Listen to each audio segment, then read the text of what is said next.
deals with devil worship and satanic beliefs. It contains explicit scenes and descriptions of violent crimes and rituals. Because of the program's theme and controversial subject matter, parental discretion should be exercised. You have to give a blood sacrifice to Satan. It's supposed to keep you protected. It's supposed to keep you pure. They said that if we told that the devil would come and kill our parents. It doesn't matter if you believe in Satan. It doesn't matter if you believe in demons. What's important is to know that there are people out there that do, and they're willing to do anything to accomplish their goal.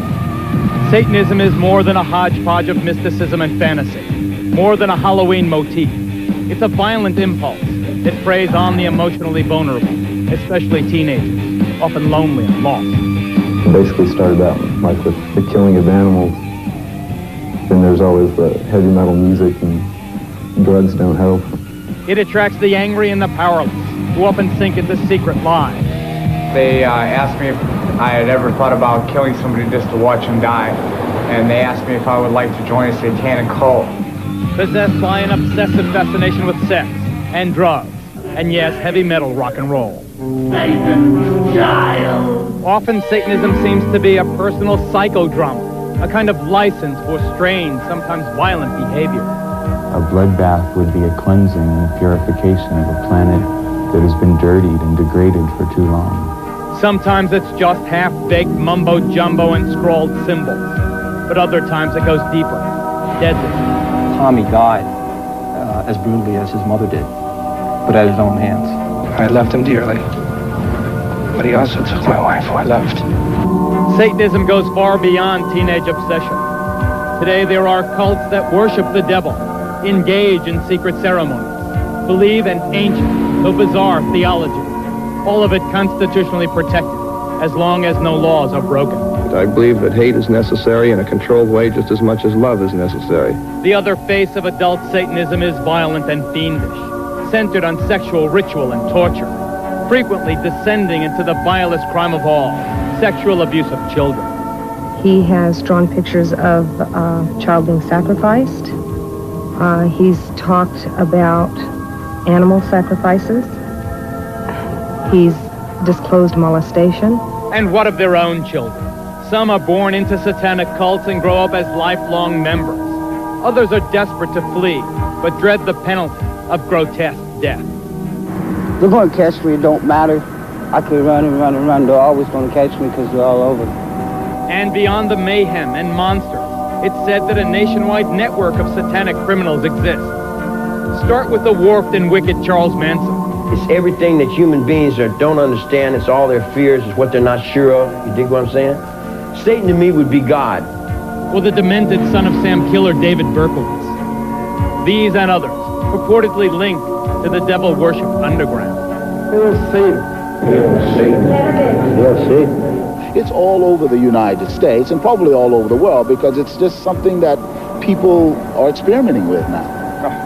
Impossible to measure, easy to doubt. The very mention of it invites ridicule. Come out. No, I won't let her go. No.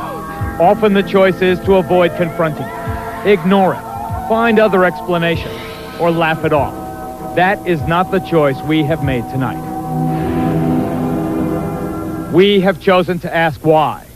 Via satellite, we'll be asking the youngest person on Oklahoma's death row, just 17 when he killed in the name of Satan, why he murdered his own parents. And to Southern California, where we will ask the parents of children in the notorious McMartin preschool why they claim their kids were satanically abused. And to London, where rock star Ozzy Osbourne will tell us why he feels he and heavy metal music are getting a bum rap. And to the state penitentiary in Angola, Louisiana, to ask convicted killer Charles Gervais why he thought the devil would award him 10,000 souls. The Investigative News Group presents the Geraldo Rivera Special. Devil Worship. Exposing Satan's underground.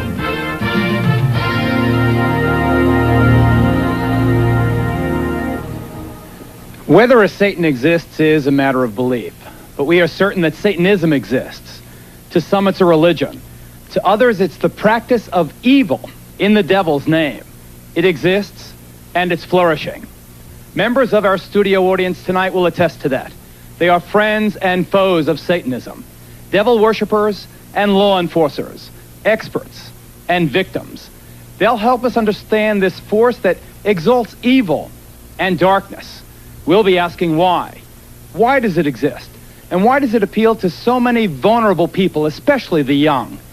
Now, the very young and the impressionable should definitely not be watching this program tonight. This is not a Halloween fable. This is a real-life horror story, and it will give small children bad dreams.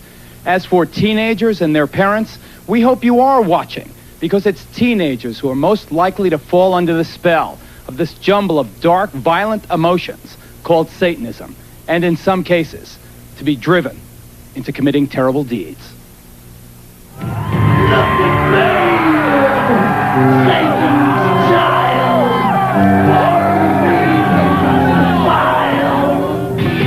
Being into heavy metal doesn't necessarily mean your kid's also into Satanism, and most of these fans are not.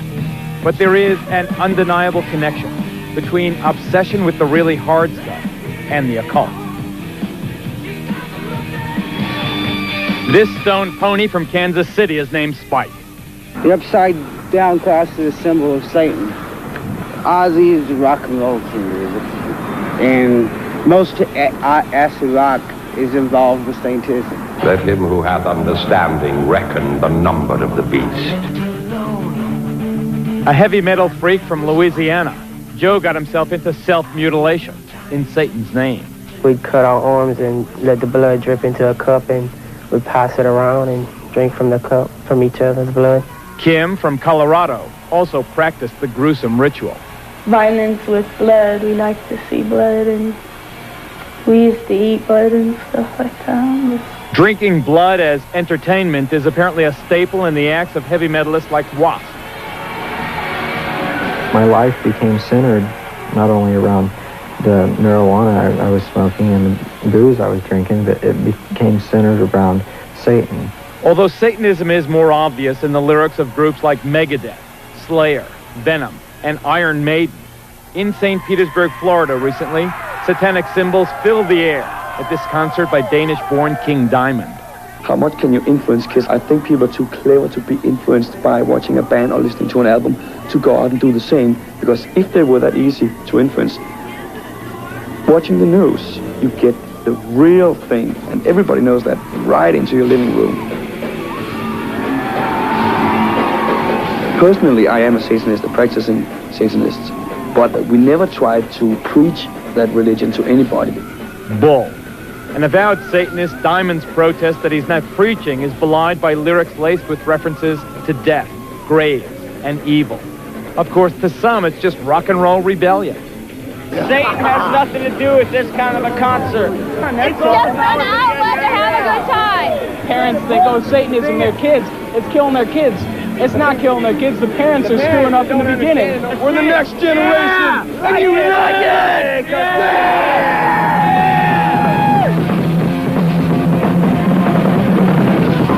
Whatever the connection, there is no doubt that teenage satanic activity in this country is increasing dramatically.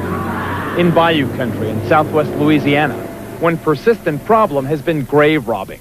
So what do they take out of these tombs? They take out the bones, okay, especially on the older type grave sites as this, because our understanding is that the right little finger has something to do with their culture, and they make a necklace out of them and they wear them. A necklace out of the right knuckle? The knuckle? right knuckle. And the graffiti is no longer John Loves Mary. Death chamber, the point of no return, this says. As you walk into the main vault, is the devil's pentagram, 666, the sign of the devil. Over here, a bloody skull and crossbones. In Maine, a dozen churches were defaced with satanic symbols. In California, New Jersey, Alabama, and elsewhere, police have found inverted crosses and the remains of mutilated animals. But by far the most frightening of all are the reports of teenagers killing other kids in Satan's name. Item, Douglas County, Georgia. I'm sorry for you, young lady, and I sentence you to a term of life in prison. I'm sorry for you, and I wish you good luck. Remove her from the courtroom, Mr. Sheriff. 17-year-old Melissa Ernest and two other teenage members of her coven admitted drinking her 15-year-old victim's blood, then dancing around her still warm body. Now listen to this report from a small town in Maine. Yesterday's conviction of Scott Waterhouse for the murder of 12-year-old Giselle Cody may finally bring an end to talk of a satanic cult in the town. Item, Long Island, New York. Police arrest 17-year-old Ricky Casso for the ritual murder of 15-year-old Gary Lowers. Casso gouged out his victim's eyes. As we've seen, the level of violence in these crimes committed in Satan's name is often appalling and savage, brutal enough to shock even hardened police officers. Detective Paul Hart thought he had seen everything. Then this veteran New Jersey officer saw how a suburban teenager murdered and mutilated his own mother. I believe that evil will once again rise and conquer the love of God. If this pact is to your approval, sign below. Just barely 14 years old, Tommy Sullivan had written this contract with the devil before he butchered his mother with his Boy Scout knife. The murder took place in the basement of the Sullivan family home.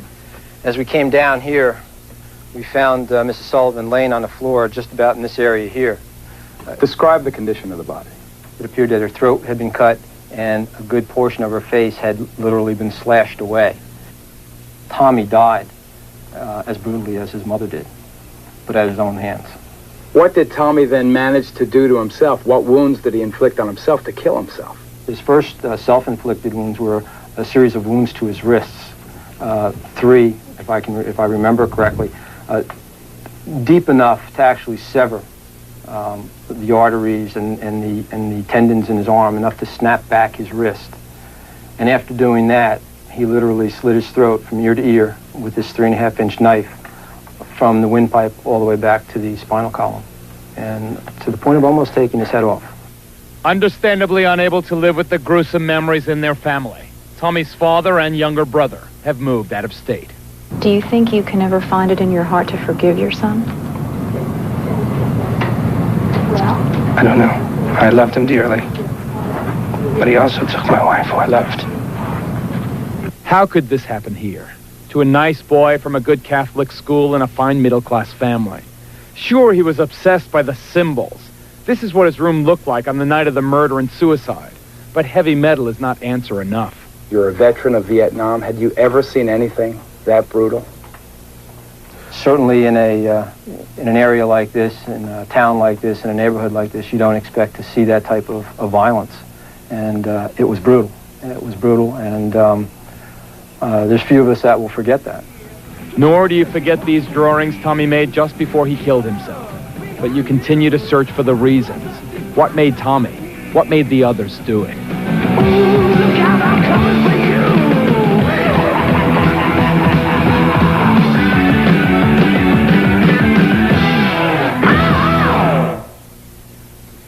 As reporters investigating this story for months, we have a good idea of what's going on in this country.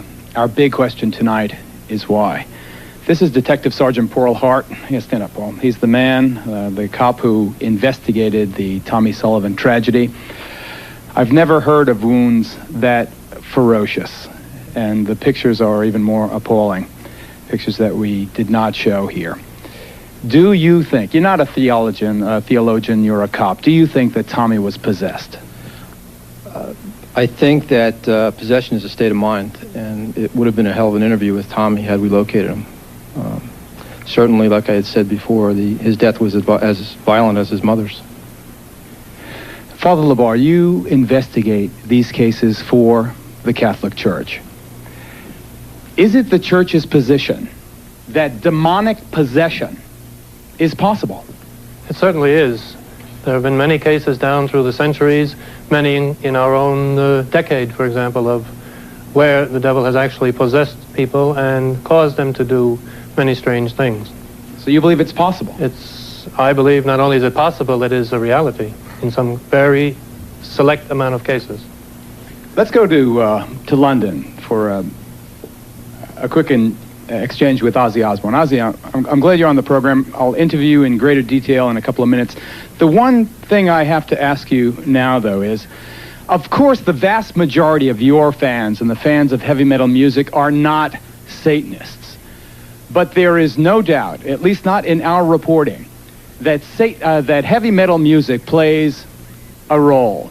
Every single kid whose case we know about, who committed a violent act in Satan's name, was also into heavy metal music. What's your response to that, Oz? Well, I don't really know.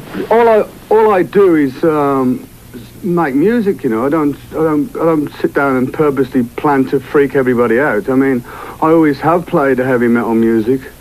I suppose when I was younger and I started writing songs, my world was kind of dark and dingy. You know, I came from a working class family who had nothing, no dough, no prospect of ever having much money, and so that's how I saw the world as a child. And so, I mean, not all my songs are about Satanism. Of course not. In fact, if you stand by, Ozzy, because I want to get to Sean Sellers, who's the youngest kid ever to go on death row in Oklahoma. Sean is a kid who murdered his mother, murdered his stepfather, murdered a convenience store clerk. What did Satanism have to do with it, Sean? What did Satan, do you feel, have to do with, first, your murder of that convenience store clerk? Satanism was, well, the murder was because it was a, how do I say this so that you can understand it? It was a sacrifice to prove allegiance to Satan, to prove my hatred towards society and everything. Well, hatred towards society is one thing, Sean, but how does Satan make you commit murder? Yeah, but Geraldo, Sean, in that particular situation, Sean Sellers... This is Tom Wedge, an expert in Satanism, who is with Sean in the Oklahoma State Penitentiary. Yeah, right. Go ahead, quickly. Sean had broken every one of the 10 commandments except thou shalt not commit murder. And after he worshiped before the altar and asked for powers from Satan, he went out to do this. Technically, it was a human sacrifice. Okay, I got to move on. You guys stand by. We'll get back to you. Stay with us, ladies and gentlemen. We're going to get into the mind of another all-American boy who came under the influence of Satanism and took part in a crime without passion or motive. He and his pals beat another classmate to death. We'll be right back.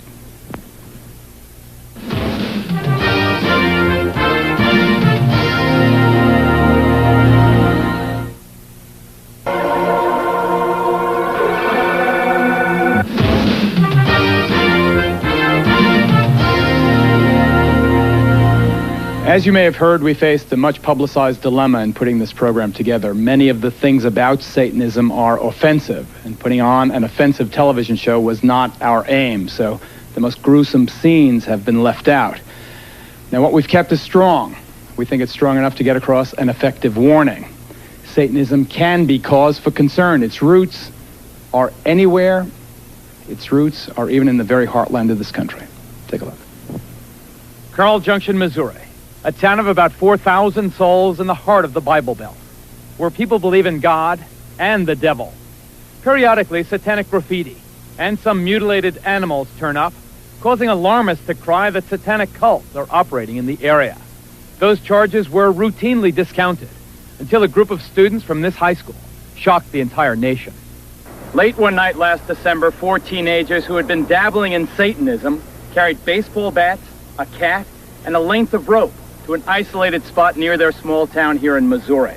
By the time the night was over, the cat had been mutilated and one of the boys beaten to death by the other 3, who then dumped his body in a well. One of the kids who did it, Pete Rowland, is now serving life sentence without parole here at this maximum security facility in Fulton, Missouri. The other 2 boys, his classmates, were also sentenced to life. Have you ever been Here in the first interview since the murder, Pete Rowland talks about the satanic elements of the crime. What was it about Satanism that attracted you? Power. Just, you know, with power comes money, comes girls, just the feeling of people looking up to you, popularity. You're a good-looking guy, smart. Wouldn't you have those things anyway? It just seemed easier through the devil. The devil was the spur for this murder, which Pete confessed on this never-before-seen police videotape. Yes. Go ahead and show us what you did. Okay. And I got over right through here, and I grabbed hold of the hand, and I pulled him through to right here.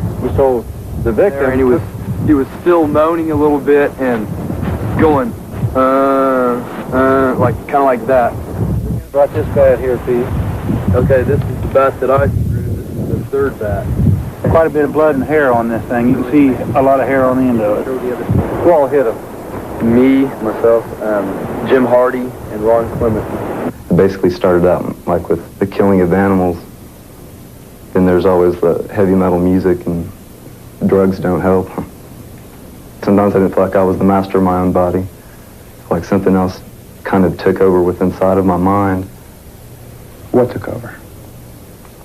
Just the violence, the devil, lust and greed for drugs, for money.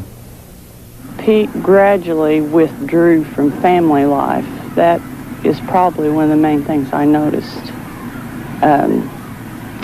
He even got to where he avoided eating meals with us. He listened to the music, heavy metal music, every opportunity. Another example of the link between heavy metal and teenage satanic crime. Describe what this music did to you. It was kind of like in the way of when we killed animals, it was just like, it would just things would go through my mind, and I could see the thoughts, I could see me hurting someone, you know, torturing people, and just along with the words too. Some of it was just all hail Satan and ripping apart, severing flesh, gouging eyes, things like that, you know. And after you listen to this, you know, 3 or 4 hours a day, every day for, you know, years or months, and it can get to you. Why did you choose this guy as your victim? Why Steve? Just because he was a human. Just because we could deceive him easy. The boy deceived was 19-year-old Stephen Newberry, who then took the first of some 70 blows as his classmates swung their baseball bats. I kind of looked down and I heard a pop, and I knew what it was. And I looked up, and Steve's eyes were real big, you know. And he just said, you know, why me? Why me? And he just looked like he was really sad, and someone said, because it's fun, Steve. And then we just all just like vultures, you know. I mean, we just went in. It happened, you know. You hit him? Yes. In the head? Yes. How many times? A lot. And I look at my hands sometimes and I think, you know, are these the hands that killed him? And I mean, I know they are, but it just doesn't seem like it, you know. I don't want, you know, I would never want to kill anybody again. I mean, right after we did what we did, I felt real empty inside. I felt like I could never love again, you know. I felt like a zombie. The devil double-crossed you? Yes. It just leads to your own destruction. How do you know that now? Look where I'm at, you know, look at my sentence. I mean, I'm in jail with life without parole. I feel very guilty that I didn't pay attention, that I didn't. There were some things that I saw that I feel like I should have paid attention to. I saw the album covers, and they're hideous. I just assumed that if they sell it, it's got to be okay. I saw satanic symbols on his bookwork, and I had spoken to him about it. Didn't mean anything, you know.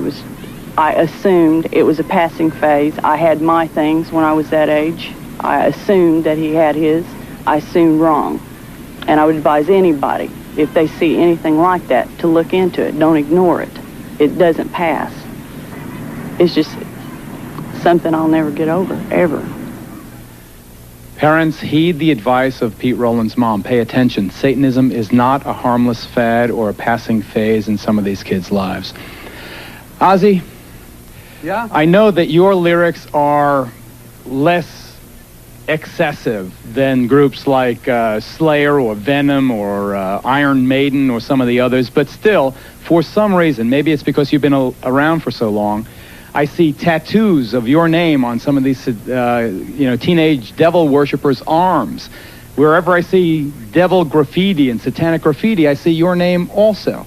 Do you feel a sense of responsibility, Oz? The only responsibility I feel is the fact that I'm a true musician of what I play. I don't want to make anybody start doing all this devil worship crap, because that's not my intention. Although I have sang on a few songs about the devil, you know, that's about it. You know, I don't want anyone to harm themselves. What about the issue of responsibility? What about the whole thing about guilt? Do you feel responsible? I don't feel guilty. I feel kind of persecuted by everybody because I'm not a bad guy. My intentions are not to harm anyone. In fact, it's directly the opposite. Like when people come to my concerts, I want them to have a good, fun evening out, you know. And it seems to me that a lot of people judge the book by the cover more so, and they write things about me, or they don't even know what they're talking about, you know. Well, there are lots of people out there, lots of people here in our studio audience who have a very different point of view. We'll get to them coming up next. A look into the dark soul of Satanism. Stay with us.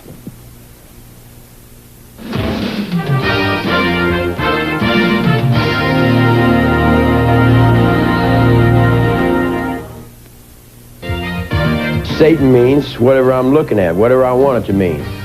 It's on my forehead. It's me if I can get up on that highway. If it's me trying to save my air, my water, my trees, my wildlife. It's me on that cameraman. The Geraldo Rivera special, Devil Worship, will continue.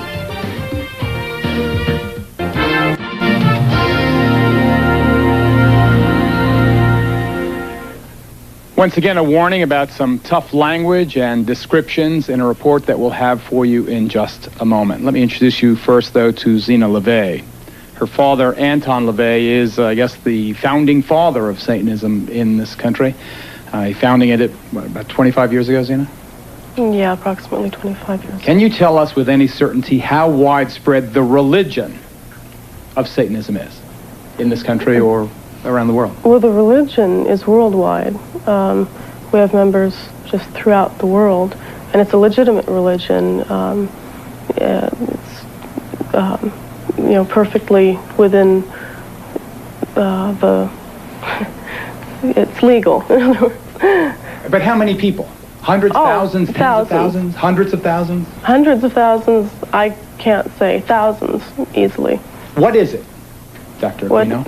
Dr. Aquino, the high priest of the Church of Set? Temple of Set.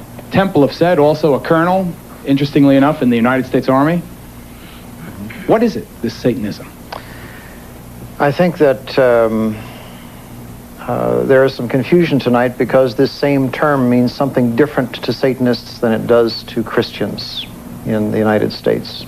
By our own standards, the people who you've shown in these film clips would not be Satanists, either present or in the past. Rather, they would be the failures of a conventional religion. I appreciate your opinion. What is it, sir, then? What is Satanism? Well, originally the Church of Satan, when it was founded, was composed not of people with a hatred for Christianity, but of people who, by and large, were agnostics and atheists, because they felt that the institutions which had arisen around Christianity had failed in their moral commitment. So Satanism itself became an emphasis on rational self-interest and on taking responsibility for your own intellectual and ethical decisions. Rational self-interest, you call it? Yes. Okay, one thing we do know that Satanism has in common with other religions is the belief that the devil can inhabit your body. Remember the movie Exorcist, the film? It dealt with ridding the body of Satan in a ritual called exorcism.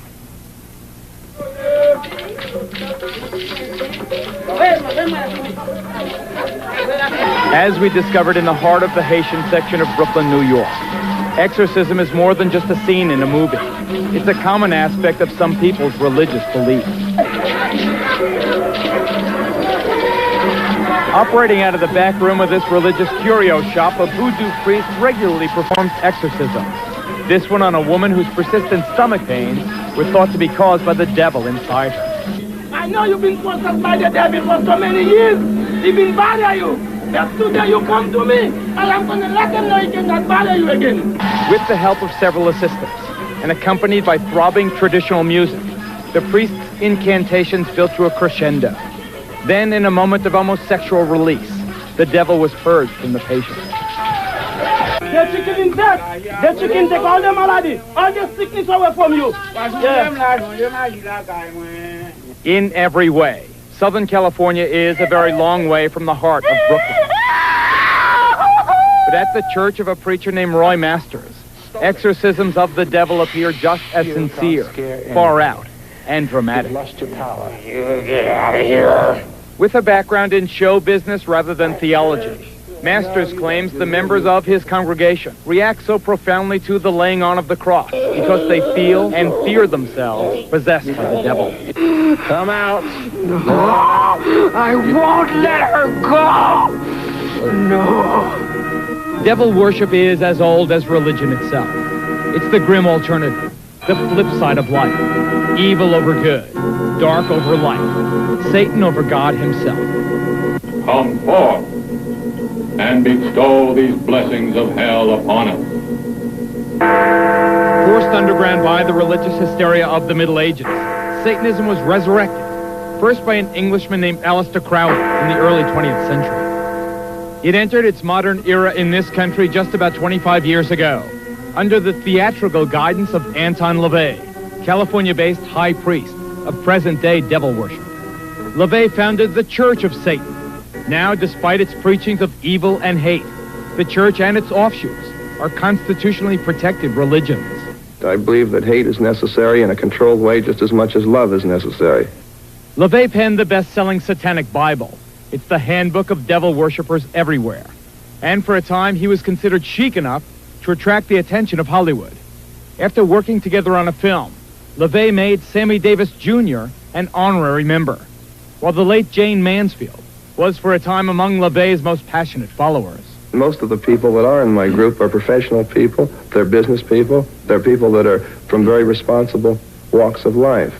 Contemporary Satanism relies heavily on bizarre and sometimes bloody ceremonies. One of the ugliest, yet apparently most common rituals in devil worship is the sacrifice of animals, often involving the removal of organs and the draining of their blood in elaborate ceremonies. Well, a series of cattle mutilations on this Louisiana farm has sent the shiver of fear through this entire community. Show me the evidence that this was some kind of ritual. Oh, this hole right here, and the tail, they cut the tail off. The same thing with the ears. They cut the ears off. Right. So you two have no doubt but that your animals were used in some kind of ritual. Right. Yes. All the blood was gone out of them, too. Every one of them, the blood was drained. No blood, no insides, eyes pulled out, everything. I'm begging for something to be done. I'm scared. In response to the animal mutilations and other mysterious and unsolved crimes in this area, the local fundamentalist church held an extraordinary service. There's been a lot of questions about, are there any witchcraft, occultism, Satan worshipers in the area?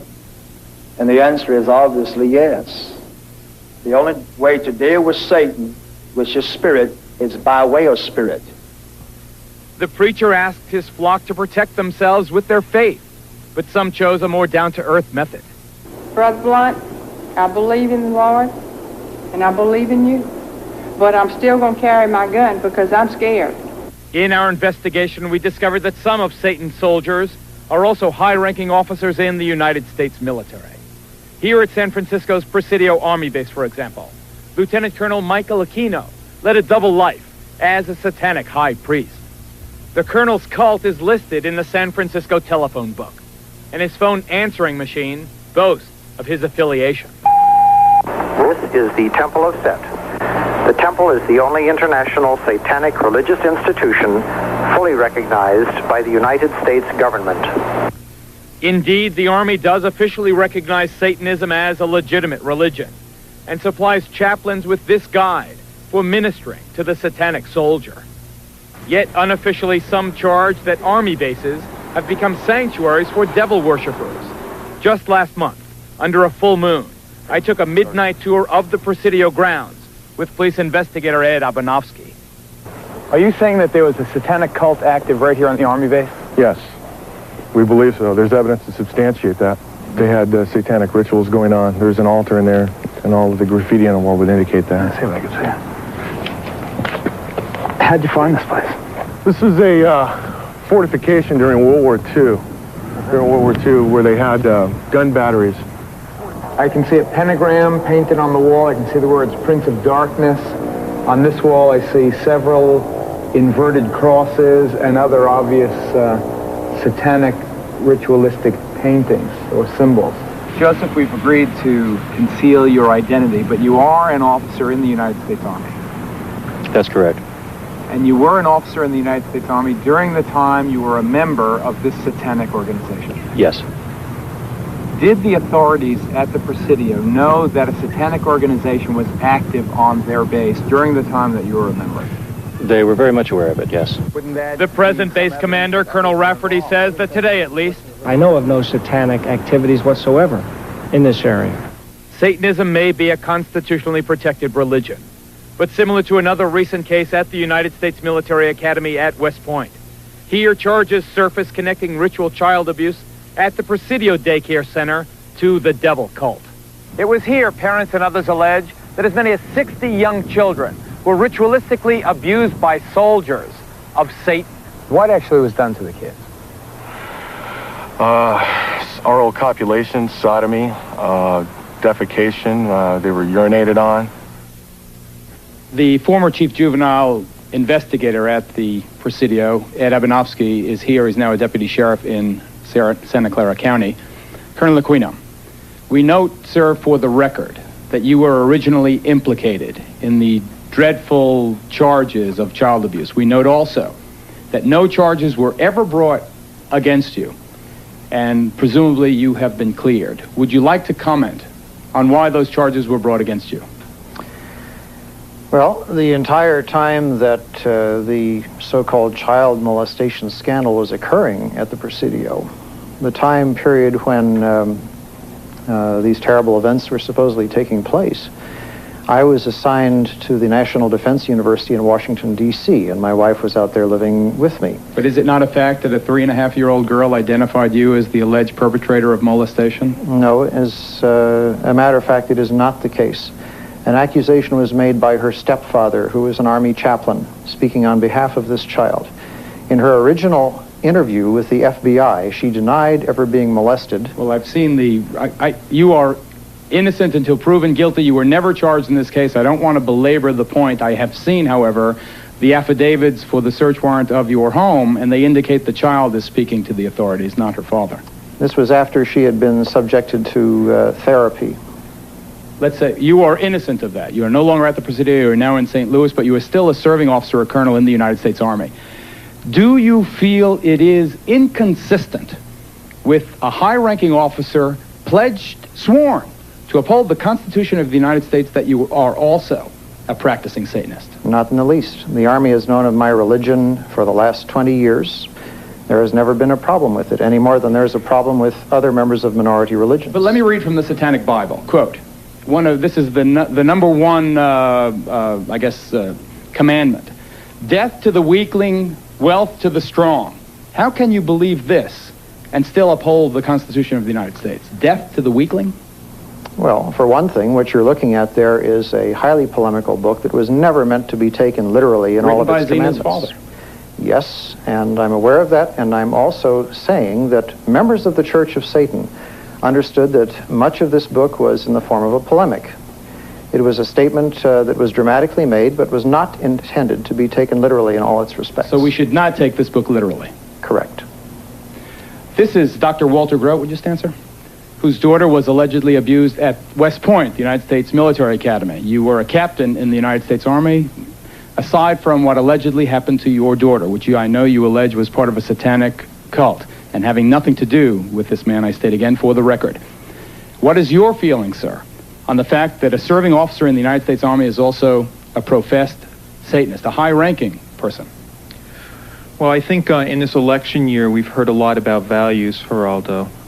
We've heard a lot that our little children should be saying the Pledge of Allegiance to the flag. Mr. Aquino has identified himself as an antichrist. He preaches that as the leader of the Temple Set. I don't think I'm misquoting him. I find it inconceivable that we can have candidates talking about one nation under God and having our children say that, yet by the same token, we can have somebody in our army as a colonel leading our troops in battle who are opposed to the very concept of God and whose whole purpose it is to fight against God. We have to take a break right here. Next, more on the connection between Satanism and violence, including more charges of the sexual abuse of children. If you have let your kids watch up until now, we urge you, ladies and gentlemen, we are not kidding. Get them away from the TV during our next report. We'll be right back.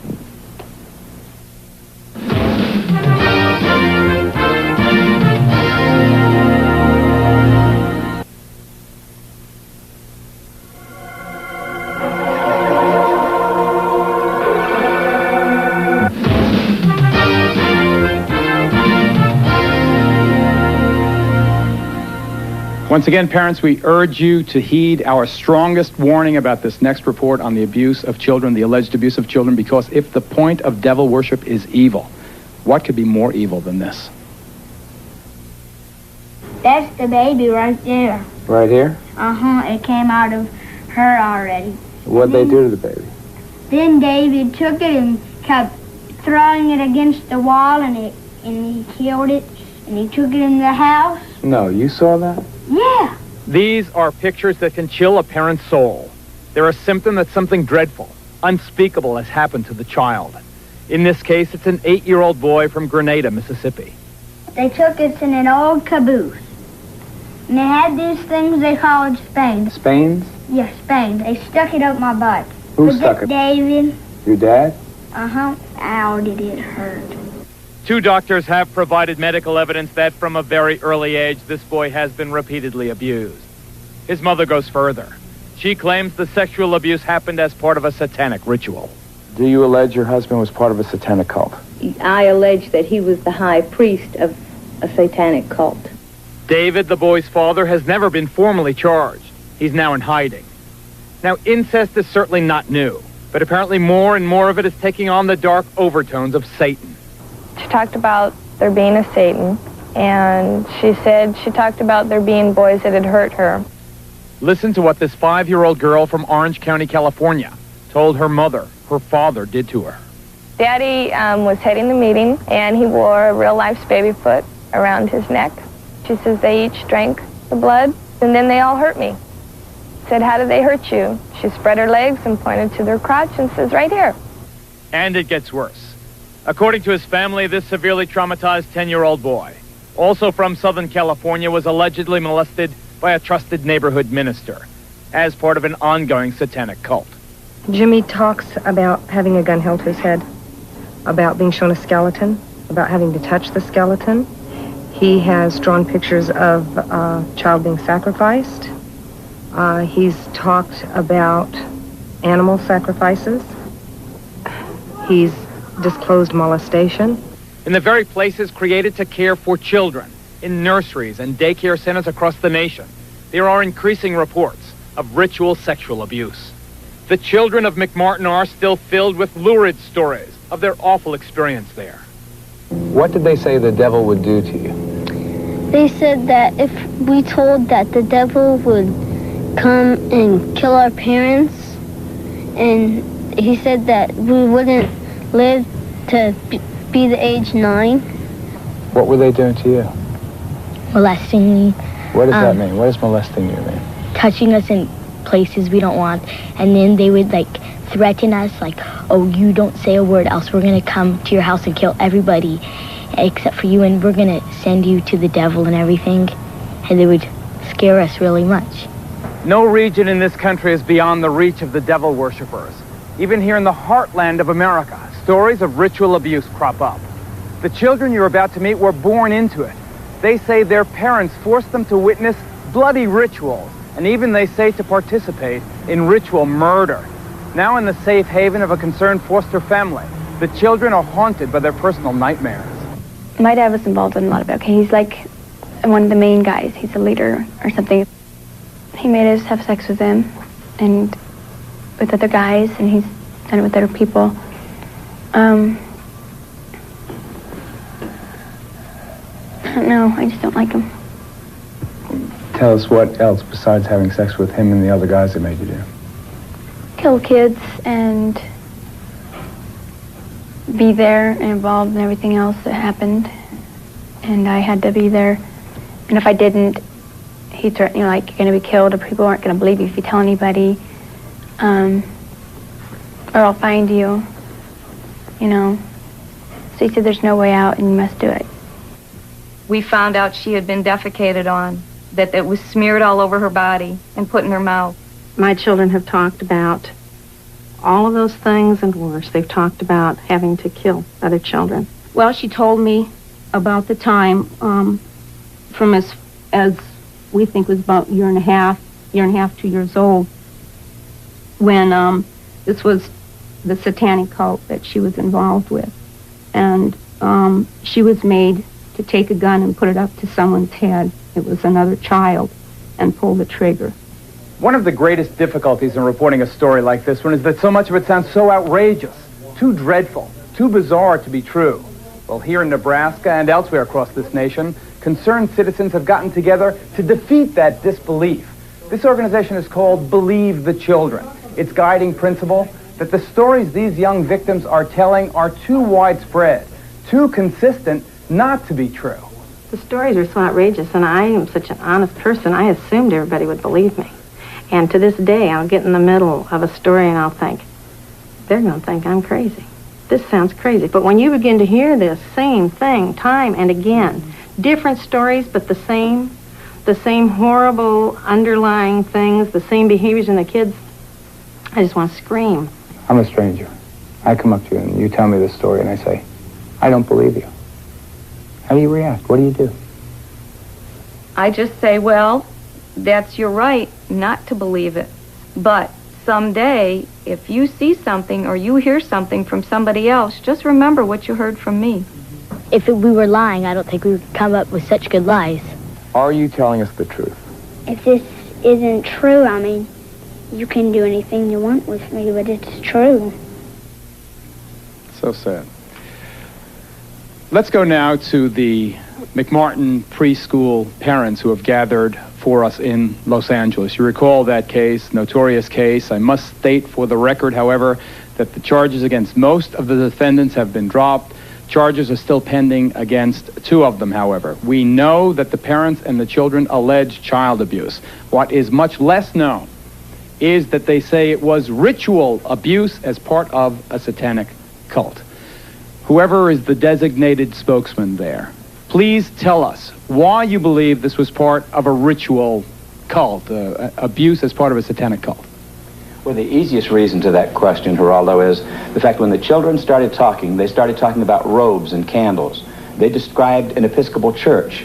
And once they started narrowing that down, you could see that it had to be satanic. It's very important in satanic religions to have a priest because they truly do believe in power.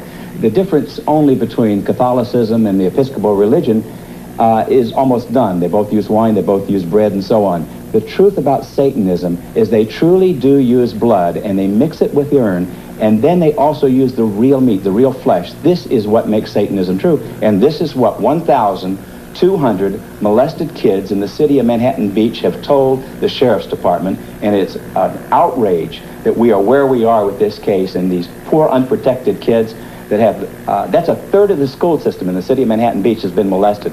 We have 8 preschools closed here.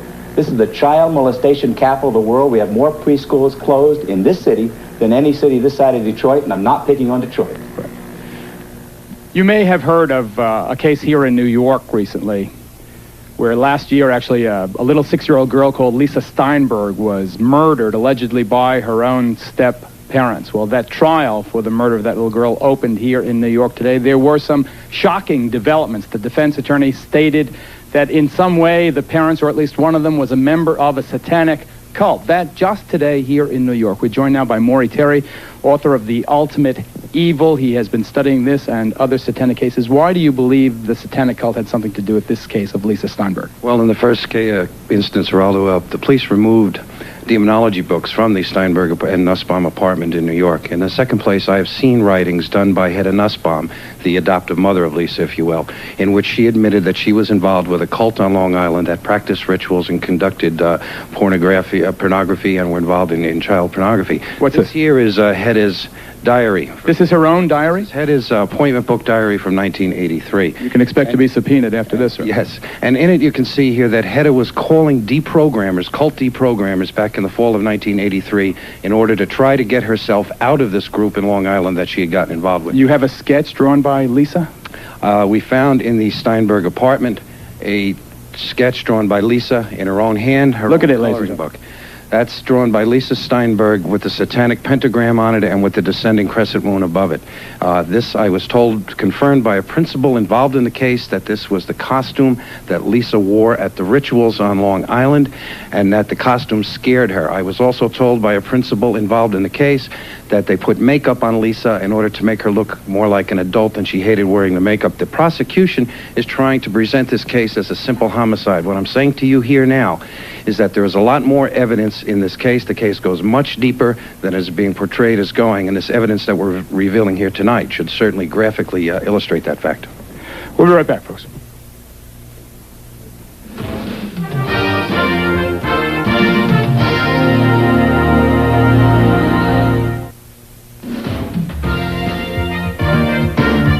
Berkowitz, Lucas, Ramirez, and Manson are the all-stars in the halls of infamy. But the vast majority of these ritual murders are not the work of the celebrated psychopaths. There are literally hundreds of cases most of us have never heard of. The Geraldo Rivera special, Devil Worship, will continue. Reminder, this program deals with devil worship and satanic beliefs. It contains explicit scenes and descriptions of violent crimes and rituals. Because of the program's theme and controversial subject matter, parental discretion should be exercised. The Geraldo Rivera special, Devil Worship. Exposing Satan's underground continues. Welcome back. The subject is Satanism, and I've been asked repeatedly where the idea to do it came from. Well, it goes back to someone that I interviewed for our special last spring on murder and the frightening fascination verging on adoration that so many people felt for this person. A murderer who would have us believe that he is the incarnation of the devil. Here's Charles Manson. Okay, I killed everybody since day one. I've murdered them all. I'm God and I've killed everybody. Or the devil. Or the devil, yeah, you could use the word devil or demons or whatever you want to call it. Mostly the devil in your world, eh? Well, okay, I'll play. There's no game I can't play. There's no game I haven't played. You are the devil. Yeah. Okay, I'll be the devil then. Along with Hitler, cult leader Charles Manson is today's top satanic celebrity. Yeah, I chopped up 9 hogs, and I'm going to chop up some more, you I'm going to kill you as many as I can. I'm going to pile you up to the sky. Responsible for at least 9 ritual murders, Manson is revered by many modern-day devil worshippers who have adopted his philosophy of the mass extermination of those they consider unfit to live. We would like to see most of the human race killed off because it is unworthy. It is unworthy of the gift of life. Nicholas Schreck visited Charlie at San Quentin, keeps a picture of his hero on his apartment wall, and displays a lock of Manson's hair as if it were a sacred relic. A bloodbath would be a cleansing and a purification of a planet that has been dirtied and degraded for too long. David Berkowitz, the son of Sam, was also a Satanist, the serial killer who terrorized New York while murdering 5 young women and seriously wounding at least 6 others. Berkowitz was deeply involved in bizarre rituals. So was Henry Lee Lucas, who told police he murdered his girlfriend, his mother, and others across the country, all for a satanic cult. Why do they want to kill people? It's supposed to be for the reincarnation of the devil. And when a series of ritualistic rapes and murders hit Southern California, it should have come as no surprise that Richard Ramirez, the alleged Night Stalker, worshipped the devil. Hail Satan. Hail Satan. Hail Satan. Hail a belief system that exalts sadistic murder, torture, ritualistic suicide, and racial purity. This has historically been a sacred day. A day of purification. A day of hell and fury. We mourn not its victims. We honor its victors. In closing, I would remind those here that murder is the predator's prerogative, and there is no birth without blood. Berkowitz, Lucas, Ramirez, and Manson are the all-stars in the halls of infamy. But the vast majority of these ritual murders are not the work of the celebrated psychopaths. There are literally hundreds of cases most of us have never heard of. Like this satanic murder in Denver, Colorado, where the victim was handcuffed, chained, and slaughtered. Authorities claim that before he died, the victim participated in drinking his own blood. Or this diabolical example in the city by the bay.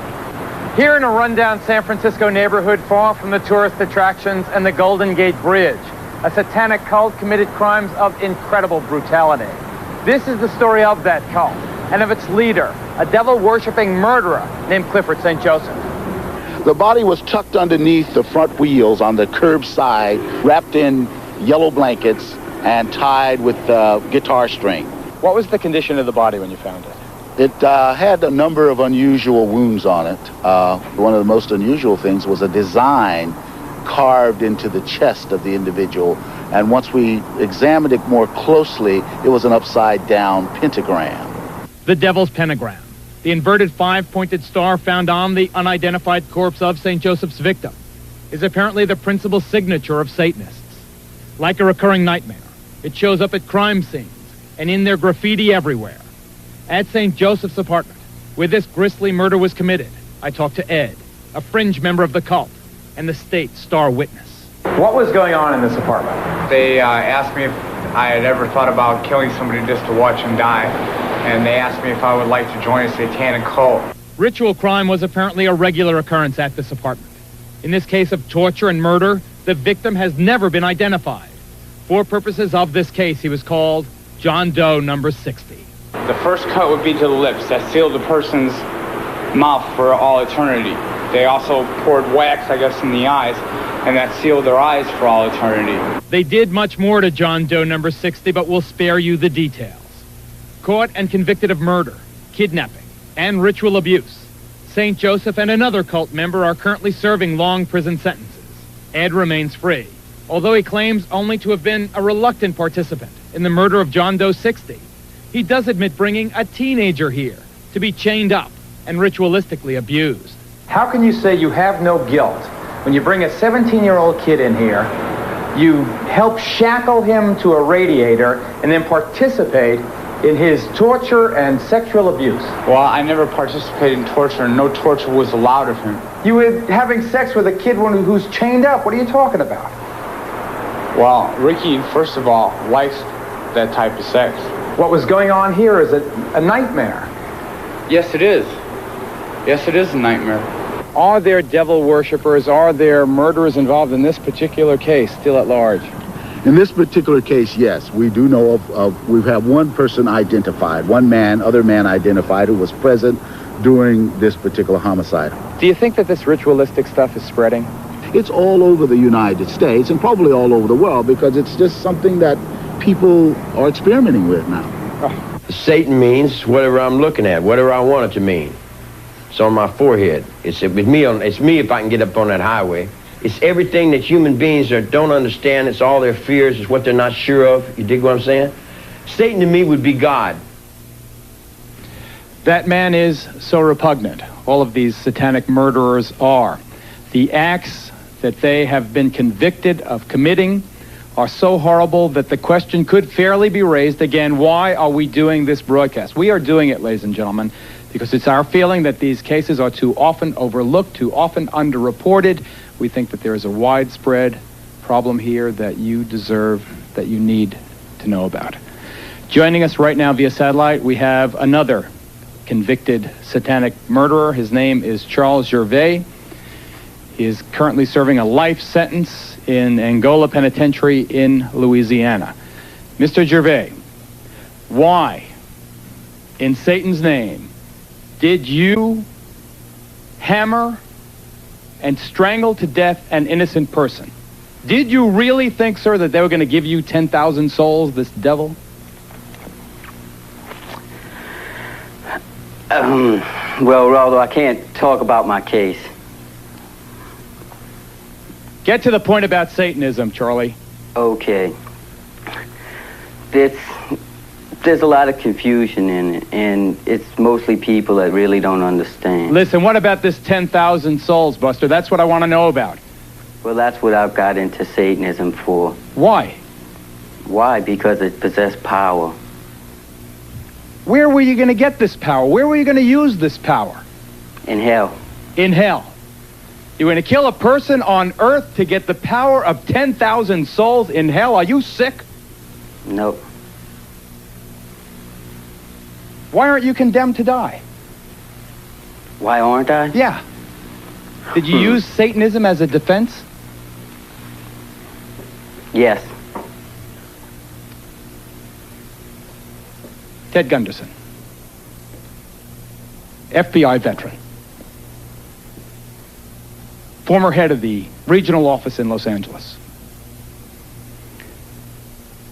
Is there a network of these satanic murderers in this country, do you allege? I cannot say that there's a network of satanic murderers. I can say that based on information furnished to me by confidential sources and informants, based on interviews with dozens of survivors from the satanic operations through the years, satanic beliefs, etc., I can say that there is a network of these people across the country who are very active. They have their own rest and relaxation farm. They are in contact with each other. It ties in loosely to the drug operation, ties into motorcycle gangs, and it goes on and on. They have their own people who are specialized in surveillances, in photography, and in assassinations.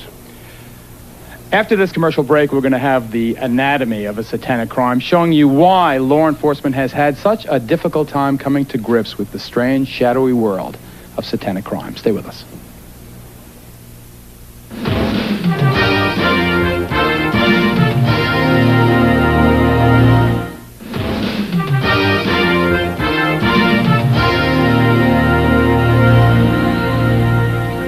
One reason we think you haven't heard more about them is that many satanic crimes are simply not recognized as such. Take a look at this report, please. These ritualistic crimes are everywhere, and yet in most communities they are either overlooked or underreported. There's an example going on right now here in Kansas City that tells us why.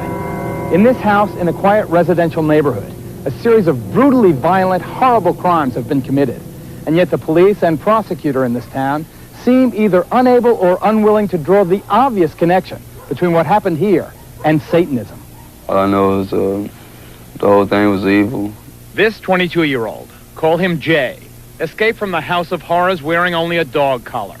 For 4 days, he had been ritualistically tortured by a man named Bob Burdella. He took a transformer and hooked it to my genitals and stepped back and took pictures while I'm flopping around. What a sick dog. It seemed to never end, you know. After Jay escaped through a window by burning the ropes that bound him to the bed, the police arrested Burdella. When they searched his home, they found over 250 photographs of young men, including Jay, in the process of being tortured, in some cases fatally. Hidden in the walls of the home, they also found a human skull. He had pictures of guys that he had did things to. Kids tied up and with marks on them and things. Apparently, Burdella would pick up young men, usually hustlers like Joe, many of them runaways who cluster in Kansas City Strip. I need $25. For a small amount of money, these kids go anywhere to do anything with anyone. Unfortunately, some went home with Burdella, whose involvement with devil worship was easily apparent. There was, for example, a satanic symbol on the outside wall of his house. His business card seemed straight from hell, and he ran this macabre shop of horrors, possibly stocking it with his own unique hobby. By agreement with the district attorney, Burdella was allowed to plead to 1 count of murder. He received a life sentence, but many people in this community are outraged that the investigation went no further. Did the police pursue these allegations of satanic involvement? The police department, it's my understanding, called in some people who knew about witchcraft to talk to them about that. That particular aspect of the case basically went nowhere. County legislator Carol Cole disagrees. Why do you think there is no attention being paid to that ritual aspect of this case? You're in the heart of America, the Bible Belt, and we hate to think that people like that live next door to us. We're turning our backs on, acting like it doesn't happen. We're putting our hands over our eyes as if it didn't occur here, that it was just a murder. This is Detective Lee Orr of the neighboring Kansas City, Kansas Police Department. Do you believe there is a satanic aspect to these horrible crimes? Yes, I'm sure there is, yes. We've also had contact with people that have come out of the occult, Satan worship, who have definitely made statements, and who I've interviewed, that state that Mr. Burdella was involved at a higher level than most in the occult. If these allegations exist, as we merit to you that they do, isn't it reasonable that if you pursued them with vigor, you might find evidence that could pin more of these crimes on this man, that might help solve some of the cases of missing children and missing young adults that you have in this and surrounding communities? There isn't any question that if there are people who have information about him being involved in witchcraft or Satanism, and that information has not been given to us, that we would love to have it because it would be further leads that we could follow. Here perhaps are some leads for investigators to follow. Item: police reports obtained by us show local authorities have long been aware that devil worshippers were conducting large-scale ceremonies in the Kansas City area. Item: this young man says he was an eyewitness to a sexual orgy at Burdella's house, one with heavy satanic overtones. And item: this woman claims she met Burdella through her former husband, a high priest in a local satanic cult. We were at a meeting in the area, and he was up on the platform in a throne, which symbolizes that sacrifice at that particular meeting was for him, was done for him. So he was in an exalted position. He was a VIP. Yes, he was. What happened there at that ceremony? There was a young man killed, a young boy. He was 16 years old. Did you ever tell the police about any of this? No, I didn't. Why? People don't believe you when you talk about these things. People just do not believe these things happen. Remember, aside from the torture and sodomy of Jay, who escaped, Burdella has pled guilty to just one murder, a runaway whose skull was found inside his house. A second murder charge is pending. Yet police sources tell us Burdella is suspected in at least 7 homicides. When they excavated his backyard, they found remains of 3 people.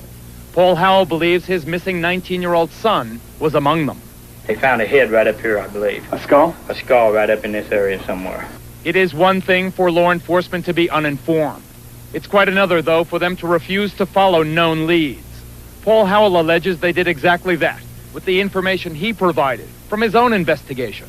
For 3 years, he says, he begged them to investigate Burdella's suspected connection with his boy's disappearance.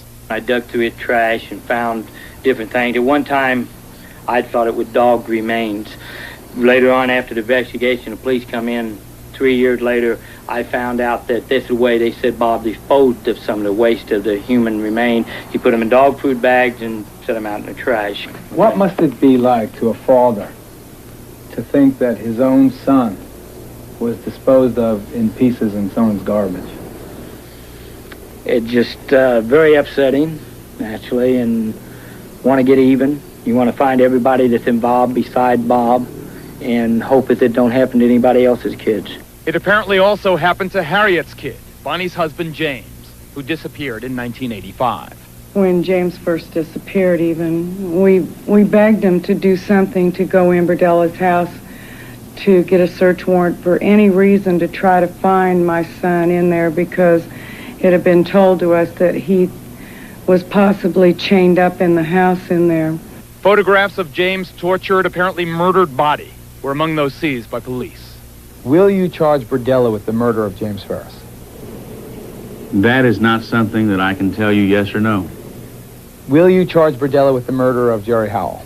And again, I can't tell you whether or not there will be charges brought against Mr. Burdella or anybody else for the murder of Mr. Howell. Is it possible that by narrowing the focus of the investigation, people who are involved in these awful acts are still free? Yes, there's no question about it. You cannot subdue individuals and photograph them, and you're in the photos by yourself.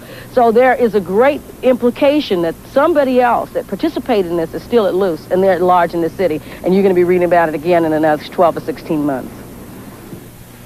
I hope she's not right, but stand up.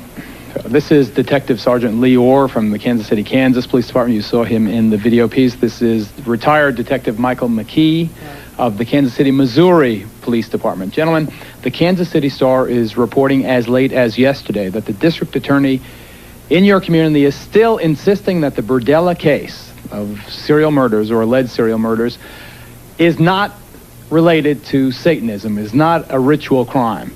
You were one of the first cops on the scene. Do you believe that this case is satanically related?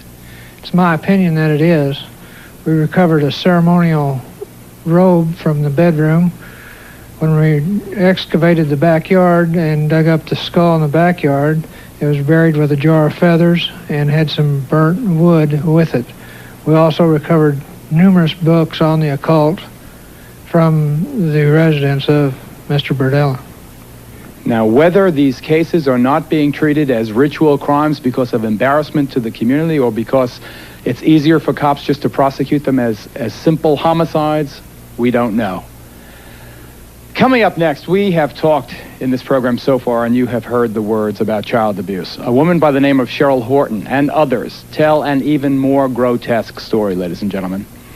Having babies to be turned over for human sacrifice to Satan. And we'll deal with that when we come back.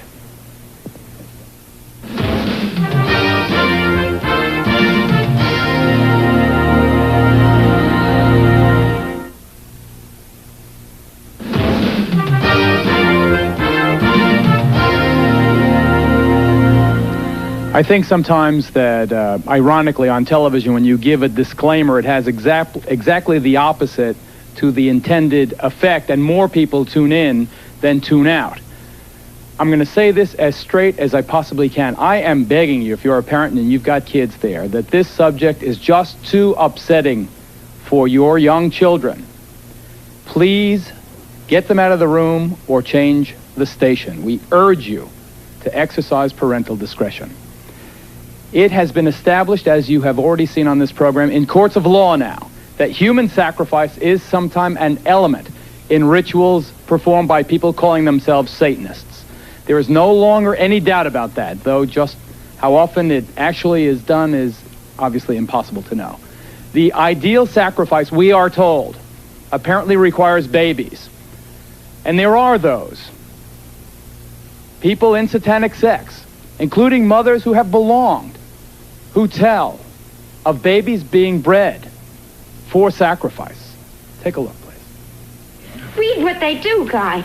They use blood in their rituals, and the blood that has the most power is baby's blood. In the classic horror film Rosemary's Baby, Mia Farrow is drawn into the clutches of a satanic cult and is married to the devil.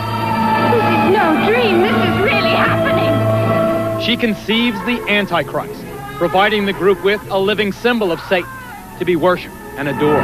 God is dead! Satan lives! As sickening and unbelievable as it sounds, bearing children for use in satanic rituals may really be happening. My daughter, who I named Wendy, was sacrificed at birth with an upside-down cross and then taken outside and buried. My son, they kept and let live till 2 years old, and then he was sacrificed.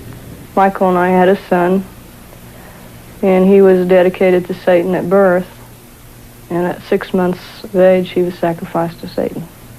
It is most common for the heart to be taken from the child and offered to Satan. These women say they speak from personal experience. They claim to be breeders, forced by covens to bear children, both as a way for the cults to get new members and to find fresh victims for ritual murder. Did you give birth to infants who were sacrificed? My first two Were sacrificed? were sacrificed. I was told it was the highest honor I could ever do as a woman, was to sacrifice my first two. And you did that? I was so brainwashed, I believed their philosophy. Jackie tells us she was able to escape her satanic cult. Today she helps other women, like Donna, who are trying to break free. You killed your babies? take the skin off. You skin the baby? You take the baby's skin off? Do you feel remorse? Have you told the police? I had to do what I had to do, or I'd be killed like the babies that they made me watch killed, and that they put in my hand. They said, "Obey, or this is you." Jackie, you have some pictures drawn during the therapy sessions by the people who've been through this. Why don't you show me some of them? This picture is a person remembering skinning children and babies and hanging it out to dry. And children, skinning them, taking the skin off alive while they are alive, and skin them until they die. And that's how your babies died? They took a little patch about 3 by 4 off of her stomach, skinned her, and said, "We'll skin you all the way if you talk or cry." You learn not to cry real fast. I don't cry. For their part, mainstream Satanists strongly deny these gruesome allegations. Zeena is the daughter of Anton LaVey, founder of the modern-day Church of Satan. That's a popular misconception, too, is that children are sacrificed at the altar, that animals are used for sacrifices. And it's a horrible, horrible misconception. This is real hard for the police because they can never find proof, and that's because the bodies are sometimes consumed for communion, sometimes burnt, sometimes put in concrete. For proof, the women offered a few grisly photos. But as the Satanists are quick to point out, the images of death and decay are impossible to verify. These middle-class housewives that are worried that we want to abduct their children are barking up the wrong tree, because we wouldn't want anything to do with their whole mediocre and corrupt lifestyle. Because the charges are so bizarre, most mental health professionals distance themselves from the entire area of Satanism. But here in Denver, Colorado, the Bethesda Psychiatric Institute has become the first in the country to devote an entire department to treating the victims of ritual crime. Can we believe these stories of sacrifice? I believe we need to believe them. They sound bizarre. They sound beyond the capacity of human beings. But the stories we receive are tremendously consistent. Is this an epidemic? I believe involvement in Satanism is increasing. I believe it is present in many communities around our country, and I believe it demands our attention. But somebody is apparently trying to discourage scrutiny. We've talked to therapists who treat ritual abuse victims, and they tell us of the threats they've received. I have direct knowledge of both death threats on a therapist and an attempt to end that therapist's life, which was unsuccessful. Here in Chicago, a group of well-known therapists from all over the country had the courage to share horror stories of threats and intimidation. Therapists have been directly threatened in ways that are quite alarming to them. A patient indicated to me that she wished to sacrifice the child with which she was pregnant. Naturally, I wasn't too enthusiastic about this. Shortly after this occurred, I started to get telephone death threats. One of the things that I would add is that we are now hearing these reports from literally hundreds of therapists in every part of the United States. Someone out there is telling us to back off. Still, the greatest toll seems to be on the women who say that they have bred babies. Babies that were sacrificed for Satan. I will probably have nightmares tonight about it, as I have about my Joey that I have been talking about. I wake up screaming for him now in the middle of the night. I dream that he's lost and I'm trying to find him.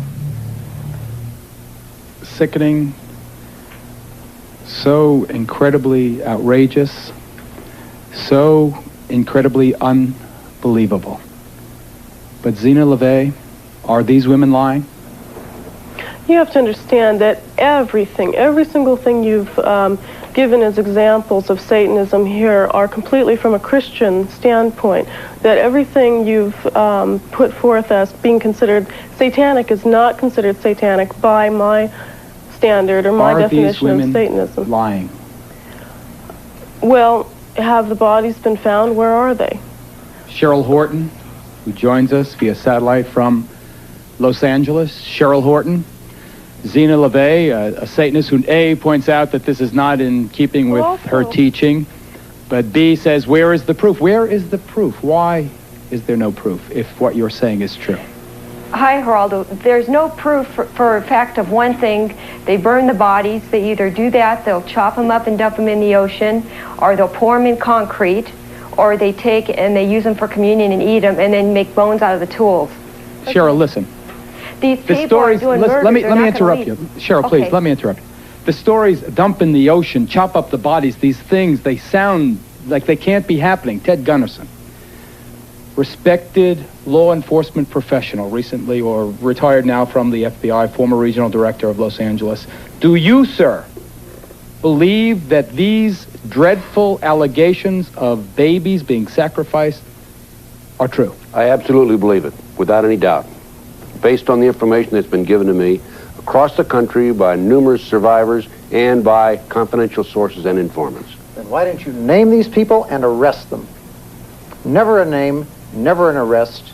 These women come out of a group and they insist that they know the people in the group, and yet they do not identify these large mysterious cults. Name them and arrest them and get them off the street. Does he not make a valid point? He makes a valid point.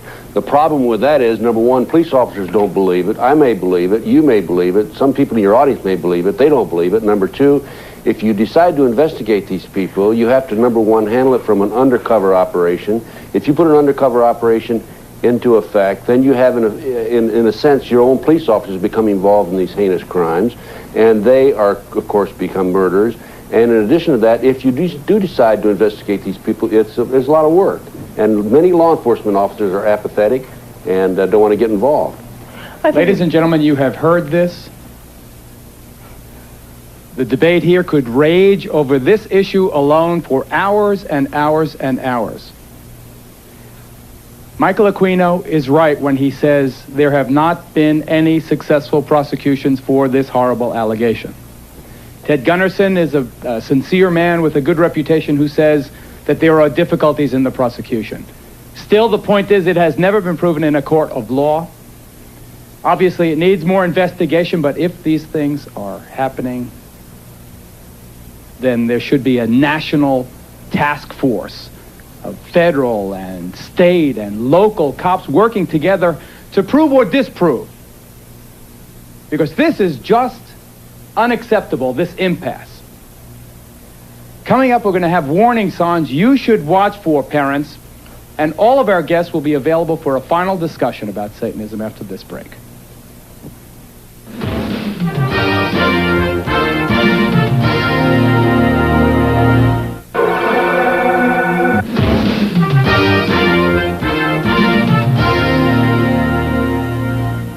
Father LeBar, from the point of view of the Catholic Church, is this something Catholic parents, and I'm not singling out the Roman Catholic faith, obviously this affects children of all races, colors, creeds, religions. It seems particularly strong, as you've seen over the course of the last 2 hours, to be very strong in the so-called Bible Belt among fundamentalist Christians. But from the point of view of the Roman Catholic Church, is this something for parents to be concerned about? Something very much for parents to be concerned about, because in our Catholic theology, we know the power of the devil. We know the influence that the devil can have directly and indirectly. And whether you want to deny it, as the Church of Satan people want to do, or call it by another name, it doesn't matter. It's the power of evil, the force of evil, and it's that thing which disrupts ordinary human life, which, as we've seen, happening so often. So it is necessary for parents to beware and be Dr. careful. Aquino, is it the force of evil? Does it disrupt? Is it a force for everything negative? Well, if you're talking about Satanism as legitimate Satanists define it, absolutely not. It is ethical, it is above ground, it is positive. If you are talking about the devil as it is defined by religions such as Father LeBar's, then it is, in fact, a symbol of degenerate behavior, and this is part of our problem tonight. Should we have warnings, sir, the way we do on cigarette packs, for people coming into your houses of worship? Warning, this sect may be dangerous to your health and the health of the people you know. No, because in the case of the Temple of Set and the Church of Satan, we have not had any problems with criminal behavior. Among and other yet when you hear story after story after story of people committing these wretched crimes, these violent crimes in the devil's name? you find one common thread to that all these people that you've shown tonight come from a background in which their moral instruction has been from a religious tradition other than ours. It may be Father Labar's, it may be some other mainstream one, but it is not that of Satanism. Sean Sellers, condemned to die by lethal injection because of the murder of your mother, your stepfather, and a convenience store clerk. You've heard the Satanists say that it is not the teaching that is wrong, it is the person that's wrong. Are you using Satanism as a cover for your violence? No, I'm not. I've heard quite a few, well, I can call them as lies on the show right now. I've heard Dr. Aquino say that Satanism is not, or the ideals that we're talking about here are not Satanism. That is because Satanists believe that good is evil and evil is good. And so, of course, they're not the ideals that he believes in. He believes that evil is good. That is what I believed in. I heard him say that the Satanic Bible is not to be taken literally. But I talked to a 16-year-old boy yesterday who takes the Satanic Bible literally. I've been working with a lot of ministries around the United States trying to get and help people get out of the occult. He takes the Satanic Bible literally. I took it literally. A lot of people are taking the Satanic Bible literally. And I heard Anton LaVey's daughter say that these babies who are being sacrificed, you know, that's not Satanism. Or she wouldn't answer to saying that it was. The fact of the matter is that kids are abducted, teenagers are drawn into the occult, and a lot of them are being used for occult sacrifices. And there's been so much on the show that you've shown so much pain and blood and all this other gore and stuff, but you really haven't shown how to get out of the occult for those who want to get out. There is, let me tell you a story about a friend of mine. Tell it briefly, Sean. Go ahead. Just give me 1.5 minutes. Go ahead. Her name is, well, anyway, she works with the Watch Network in Texas, and she told me that a lady called her and said, my daughter's involved in Satanism and I want her to get out, but I don't want her to become some kind of Jesus freak or anything like that. Sue told her, I'm sorry, I can't help you. A month later, the girl was living with her aunt and uncle because her mother was in an insane asylum and she was threatening to kill her aunt and uncle. What's your point, Sean? She destroyed 3 lives, her mother's, herself, and her aunt and uncle's, because she didn't want her mother didn't want her to become a Jesus freak. I want to tell you right now, there is no other way out of Satanism except through Jesus Christ. Do you believe in the devil to this day? I believe in the devil, but I don't worship the devil. I'm a Christian. I stand up boldly and proudly and proclaim my faith in Jesus. I'm telling you, there is no way out of Satanism except through Christ. Do you feel a sense of frustration that people don't believe you when you talk about what happened to your daughter? Yes, I do. The problem with this whole issue is that because the crimes are so heinous, that people don't want to believe that an adult would do this to a child. And I don't know about the Church of Satan or the Temple of Set. I can't say that they had anything to do with what happened to my child. But if you look at a child's behavior, a child who's been ritually abused, there is no way that you can say that these things that they're talking about didn't happen to them. From the nightmares, to the running around the room when they disclose, to the latching on, to the crying and saying, Mommy, Mommy, Mommy, don't go out, because if you go out, they're going to kill you. Threats, intimidation, fear. That's how this happened to my child and children all across the country. And it may have nothing to do with Dr. Aquino or Miss LaVey. All I know is what's happening to kids all over the country. They're being ritually abused. I don't know who's behind it, but it's happening. And parents have to be aware that children are not lying. Police officers have to listen to children. Listen to what they're saying and look at their behavior, because a child cannot talk like you and I, who's been ritually abused. We'll be right back.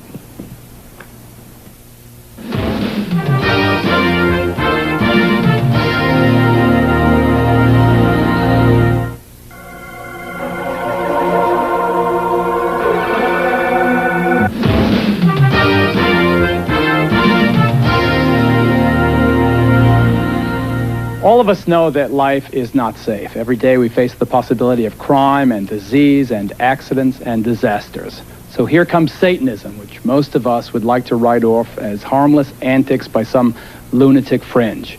A few years ago maybe, but not now. We have seen that Satanism can be linked to dope and to pornography, child abuse, and to murder.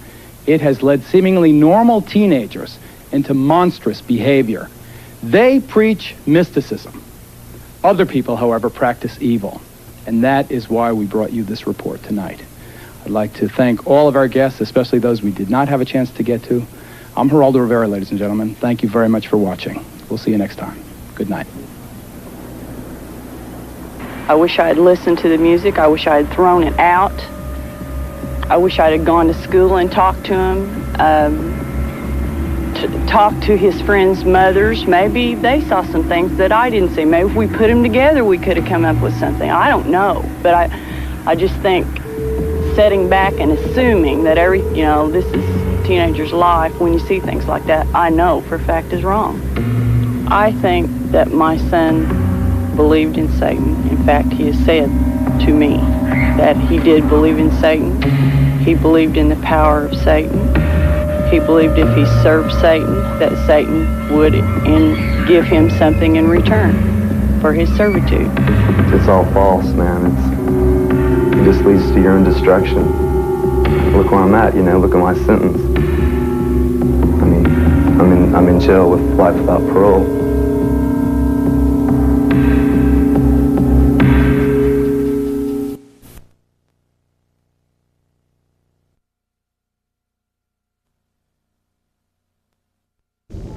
This is TBN, the Trinity Broadcasting Network.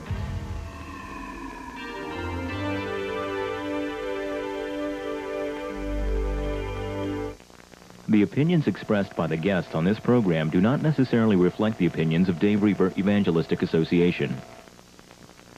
I know that all of you have heard of the Holocaust. You've heard of the bizarre metamorphosis